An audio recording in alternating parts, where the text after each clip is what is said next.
Greetings all! I want to give you a short tour of my course toolbox. Now, a course toolbox contains course-wide resources that you're going to put in one centralized location. These resources should help your students succeed both personally and academically in your course, and it should function as a one-stop shop for any help your students might need with the course projects, course assignments, and campus resources. Students should be encouraged to use the course toolbox whenever they need help. Now, I've built out my course toolbox on Blackboard course sites, but you can build a toolbox in any of your learning management systems that you want. So first item in my course toolbox is just a welcome to the course toolbox. It explains what it is and why it's important for them to have it. One of the items in this part of the toolbox is an online learning success strategies document, and this just reviews all of the things that they want to do in the class to make sure they're successful. Next, you'll see a course virtual bookshelf. This is something that I've created in collaboration with my librarians. And if you click on this, it will take you to a bookshelf that I've created. It's full of ebooks that we subscribe to through our library, and students can access it no matter where they are, and they can find free resources on the topic. Next, you're going to see some course-specific resources.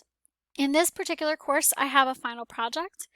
If you click on that, what you're going to see is all of the final project information. Again, I begin with an overview of the folder so that I give students some context with what they're about to see. For this particular project, I do have it broken out by what should be happening per week. Some weeks have folders because there's multiple things that are happening. Some weeks just have your regular description of what should be happening that week. Because I have a course-long project, it is important for me to show students what will be happening each week so they don't have to go back to that week and kind of root around to try to find the resources for the project. And it also gives them at a glance everything that's going to happen from the first moments they think about the project right up until the submission process. The next part I have here is the discussion board. Discussion boards play a huge role in my courses, so it's really important to me that I spend some time talking to students exactly about why they're important, how I want them to integrate with them, how I want them to respond to others, and my just general expectations for them. So first, when you click on here, students have a discussion of what the discussion boards are, why it's important. I reiterate some syllabus language here. Next, I give a quick example of one student's response and then another student's response, and I talk about what each one of these students did well, the original poster and the responder.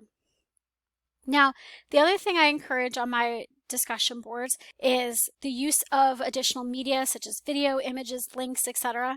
So what you'll see here is also a tutorial about how to do it. It's important not to just provide expectations, but if you're using a tech tool, that you also integrate materials that will help them use that tech tool, which is what I've done there.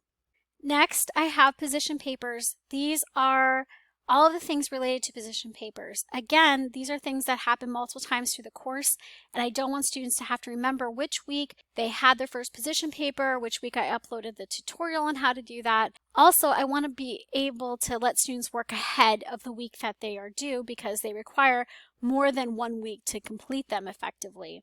So here you see my tutorial on how to do it, different models of position papers, and some examples.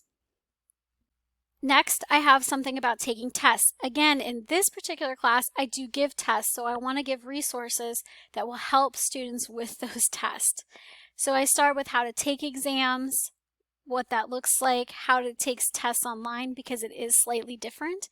So all of those resources are housed there.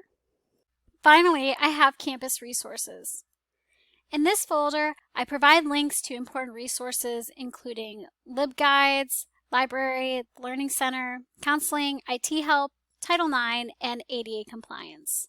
These are places that I can funnel students who are having specific issues and who need support that goes beyond the classroom, beyond what I can offer.